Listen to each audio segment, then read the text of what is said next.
decision because I had a movie, had its premiere last night at the Tribeca Film Festival in New York. I'll tell you a little bit about that movie in a while, but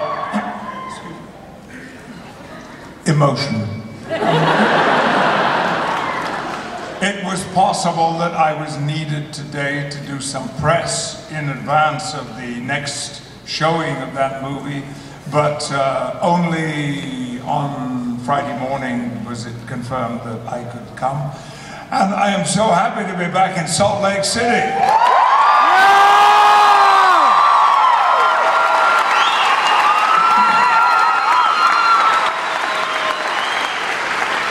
It means a lot to me because it was here in Salt Lake City where I performed for the first time before going to Broadway my solo show of Christmas Carol.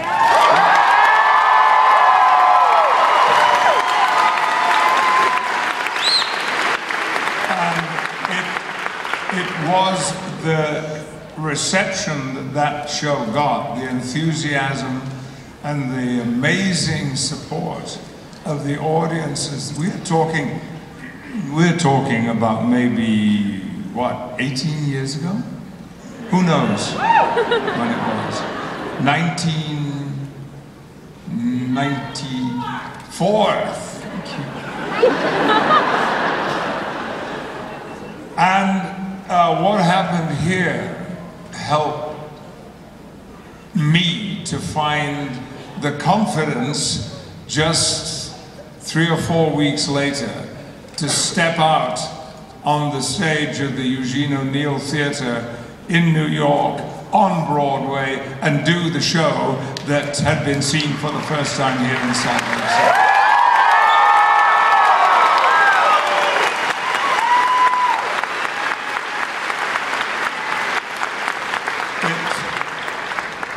That weekend was also Thanksgiving, and so I made the couple of shows that I did here also into a mini vacation, and the producers rented for me a house at Snowbird.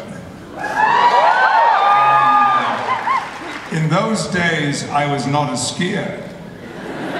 Now, watch out. So I was the only person in Snowbird who was walking around the ski slopes. And I felt pretty silly, I can tell you. But the experience was lovely. And that's one of the reasons that I'm so happy to be back here. And these gentlemen have done such an amazing job. I think. And also, the fact that they were prepared to hang on and be patient, because it's not easy when somebody says, I may not be able to commit until 24 hours beforehand. But they were supportive of that, and of course, it meant that I could spend some time, and I don't get to spend enough of it, with Brent and Jonathan and Michael and LeVar and Des and Denise.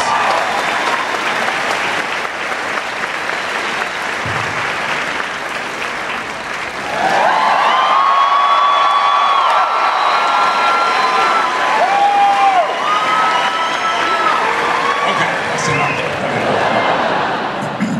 What we don't want is silence.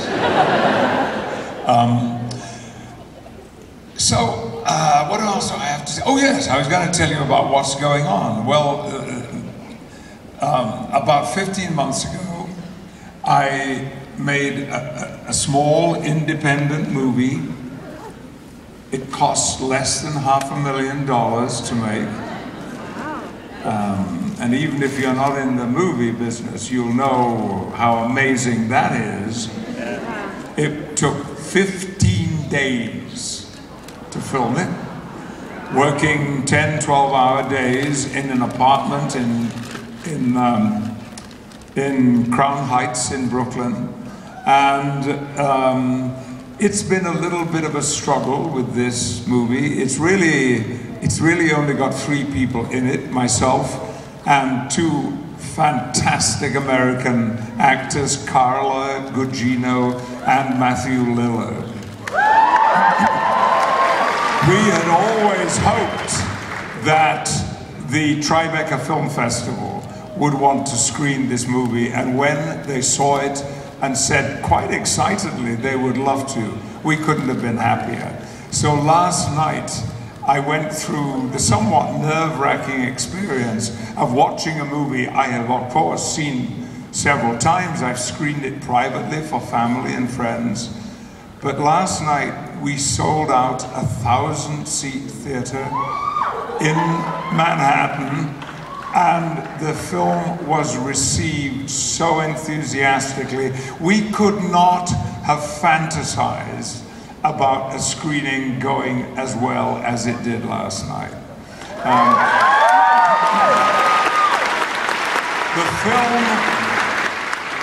The film is called Match.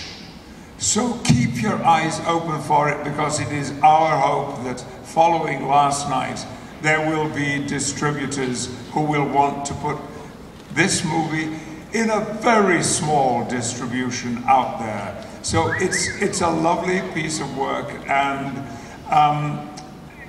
it is nerve-wracking, you know, watching a movie with an audience. Largely my career has been in the theater, and when it comes to a press night or an opening night or, you know, an important audience there, you're still in control of the event if you're a stage actor. You can use a little bit more energy or a little bit more commitment or some more emotion, or if it's flagging, you can do something about it. In the case of a movie, there's nothing you can do except sit back and hope for the best. I was so nervous. I have not been that nervous for decades as I was last night. So nervous, in fact, that my wife prescribed a half a Valium for me so that I could at least keep still in my seat. And of course, there was a little celebrating afterwards, so I got to bed this morning at 3 a.m. and got up at 6:30 to come to Salt Lake City.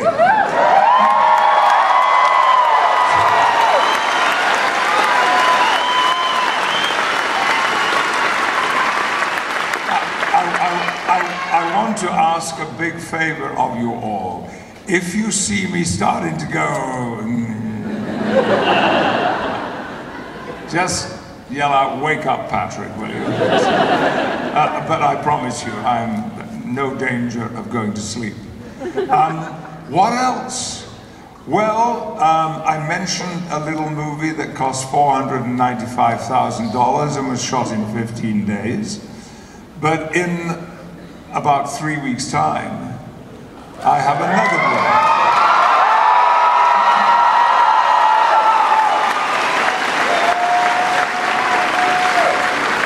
X-Men: Days of Future Past.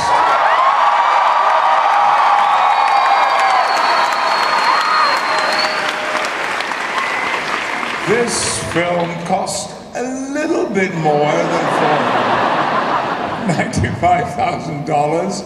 Guys, we're going to be putting the cameras away. And yet again, I haven't seen it. None of us have. You know, we've seen little fragments and the trailers, which look very exciting. And only last week, I was doing what they call ADR, additional dialogue replacement, for the movie. So I was seeing little clips of it. But it looks wonderful. I think it's going to be perhaps the biggest and the best. And of course, it is for the first time combining the older generation of X-Men and the younger generation, in that Magneto and Charles Xavier are played by actors a year or two younger than Ian McKellen and myself. James McAvoy plays Charles Xavier. And he's brilliant. And Michael Fassbender, of course, plays. And there's a guy you will all have heard of, and I'm sure many of you have a lot of strong feelings about him. Hugh Jackman is back.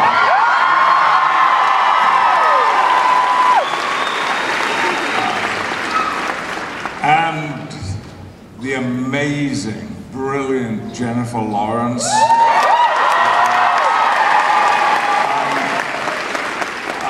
It's just an astonishing group of actors. And I will not see it until the premiere, which I think is the 8th of May. I do know that it's in New York. And we shall all be exposed to it for the very first time.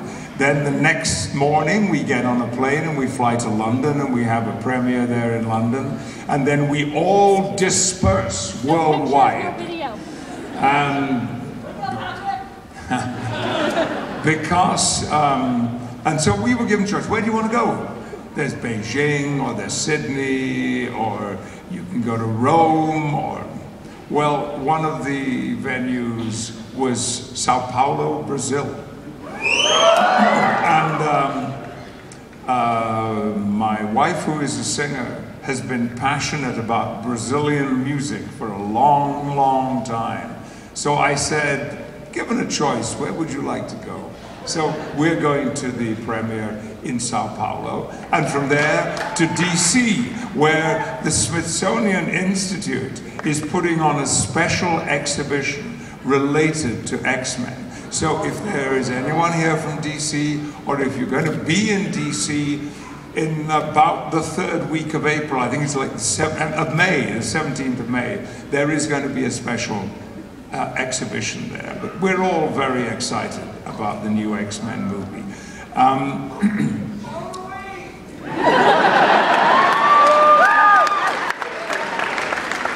And something else I want to mention, if there are among you people who like to collect show business memorabilia, or you know you have a particular attachment to Star Trek or to X-Men, I have been amassing for 20 years now a personal collection, my own collection, of crew jackets and end-of-season jackets and cast and crew jackets for movies and things.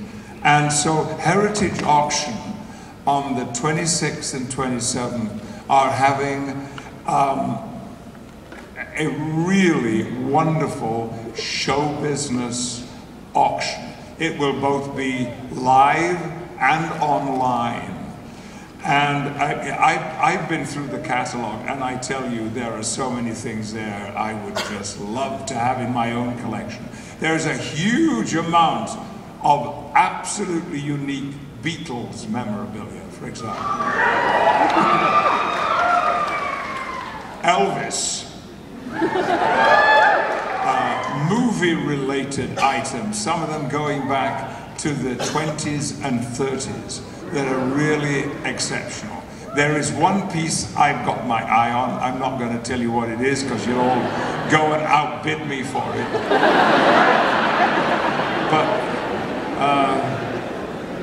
it would be a gift for my wife, because she flicked through it and said, oh my God, look what's there. That's amazing. So I'm going to see if I can surprise her with that. So there are a number of items that I have got, one of which is a little rare. Well, no, it's not a little rare, it's rare. When I went to Hollywood to start work on Star Trek, The Next Generation, I had to join the Screen Actors Guild, SAG. And you can imagine what a shock it was when they said, I'm really sorry, this isn't going to work. We already have a Patrick Stewart as a member of the Screen Actors Guild. You're going to have to change your name. And now, I'd been an actor by then for nearly 30 years, and I didn't feel like going on being an actor for the next 30 years under another name. So I invented a middle name. And the name I invented was Hughes, H-E-W-E-S. Why? Because it's possible to say that name and for it really not to be there. I'll give you an illustration. And what is your name? My name is Patrick Hughes Stewart. You don't really hear it. But I have one jacket from that period because then it was resolved and I was able to join the Screen Actors Guild under my own name. This is the only item that actually has my initials on the jacket, P-H-S. So it's a little special. Right, over to you now. Where are we going to start? Yes, here. First of all, I'd like to say congratulations on your recent marriage. And for my question, I apologize for starting off kind of heavy, but you have spoken out about domestic violence. And I was just wondering if there were any projects or charities that you were working on right now in relation to that. Thank you for that question. I appreciate you asking about this because the work that I do, and I do consider it work, is very, very important to me.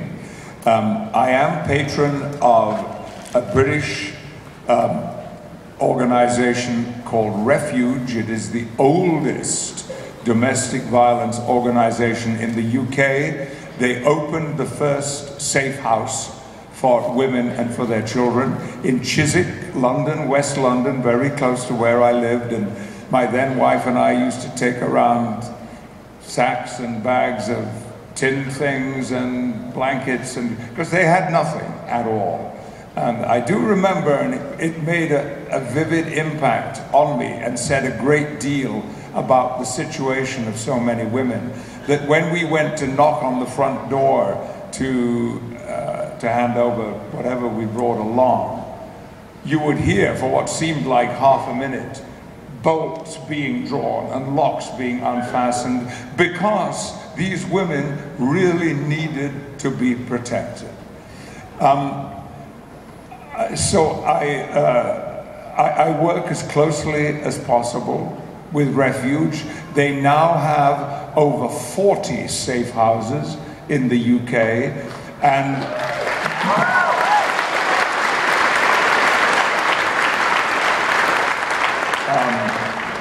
they provide assistance to victims of domestic violence, to many, many hundreds and across the year thousands of women and their families.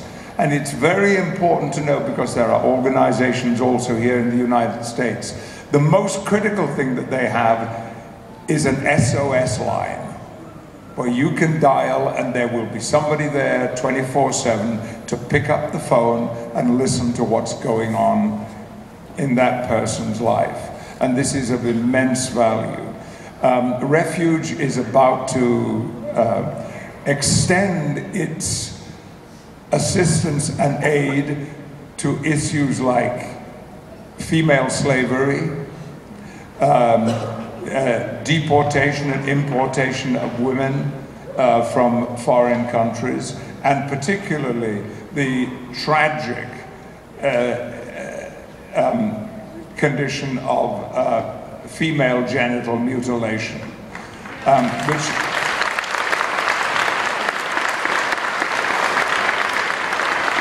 is an issue worldwide and needs to be addressed. There's a lot more that I could say, but we have other things to talk about. But thank you very much for your question. I appreciate it. Oh, and by the way, I could just say, because somebody mentioned it to me now in the signing, and I hope I've got this right, but April is the month in which special attention is being paid to the circumstances of women, of females in the military.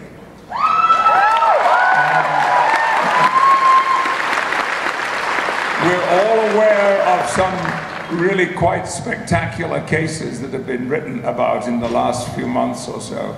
And it is, I did not know that this organization existed, but it does. And this is a month in which they are drawing attention towards the work that is done in all the services in the United States. So let's move on and go to this side. Yes, my dear. Sorry, not exactly moving on. I'm sorry, I just wanted to say on a personal note, I have been a survivor of domestic violence for 10 years. Thank you for being a real man in this world. I admire your work so much. And my question is, if you could take one Shakespearean actor and turn it into a Borg, which one would it be?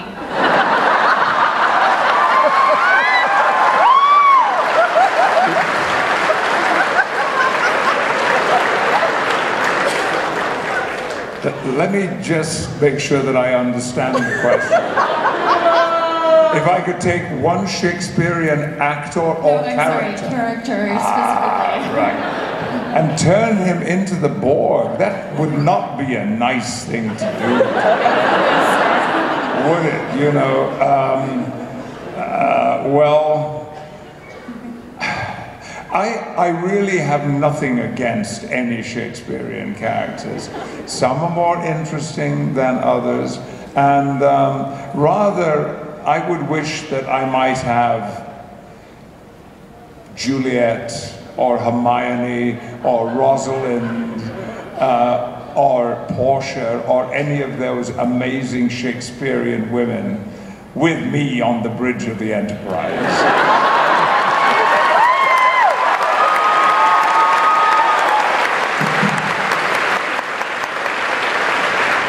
And congratulations on your 10 years of survival. That's fantastic news.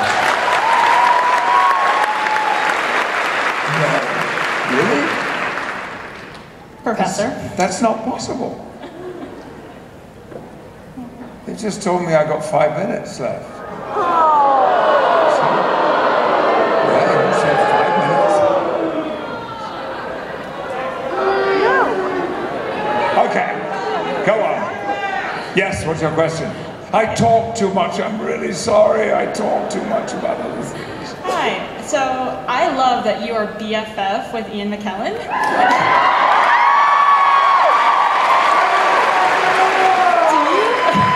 Do you have any good stories about this magical friendship?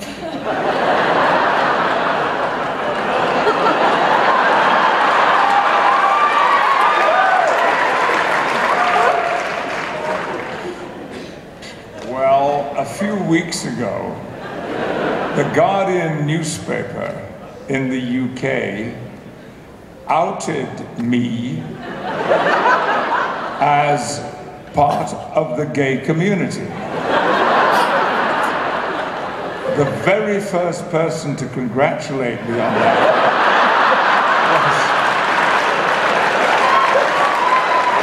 was my dear friend, Sir Ian McKellen. The Guardian withdrew the comment 35 minutes later because this was online. Nevertheless, perhaps along with my knighthood, to find myself part of that society, of the gay and lesbian and bisexual community, was a real honor that I am distinctly proud of.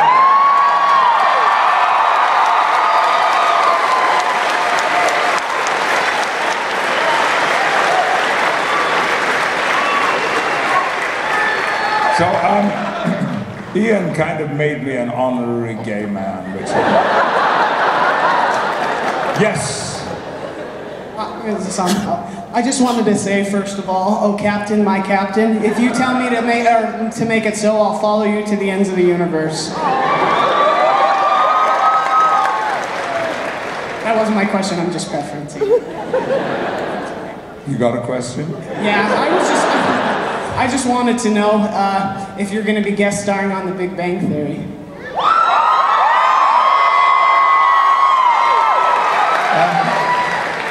I am not aware of anything that has been sent in my direction to do with Big Bang Theory. But I have a confession to make. I've never seen it.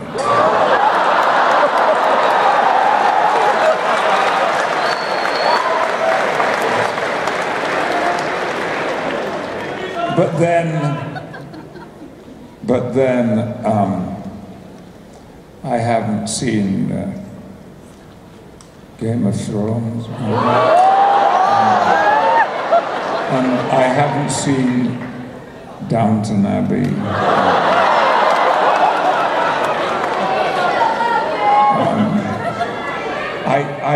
I mean, the fact is, largely, I'm a theatre actor, and for the last 9 months, I know this isn't an excuse because we can record everything now, but I work in the evenings.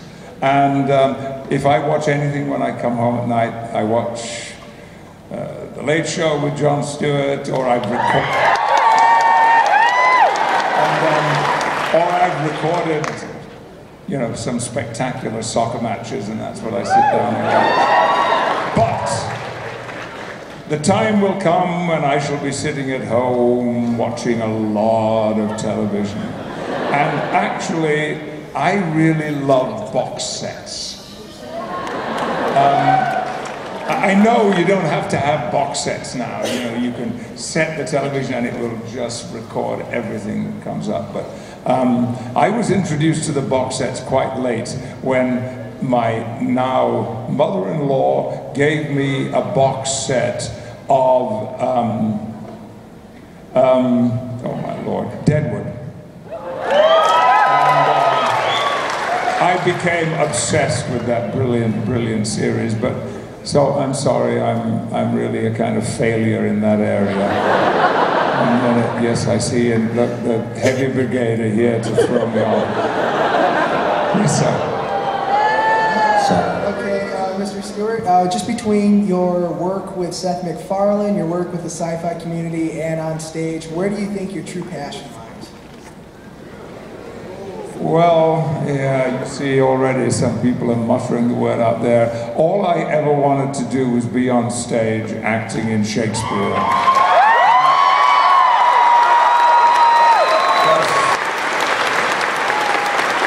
There's a lot that I haven't done that I would like to do, and there's a lot that I have done that I would like to do again. So I have to identify that as being my passion, but I am very optimistic that later this year, maybe in the late fall, I will be stepping into a completely different genre of work that I have never done before, and I cannot say what that is for obvious reasons. But I think if it happens, you'll hear about it. Sorry, Pat, to come in. Everybody's loving this. Thank you so much. So Patrick Stewart, now before you leave, let's see if we can get a group photo. Go, hey, babe, everybody stay seated. We need a group photo. Here we go. This is a photo. You guys all get to get a picture with Patrick Stewart. We're gonna...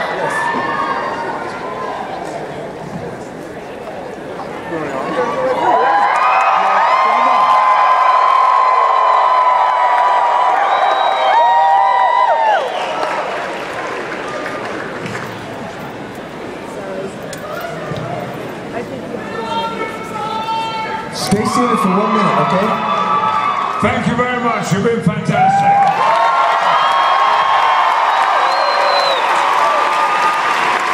Stay seated. Okay, this has been a magical moment. Remember this for a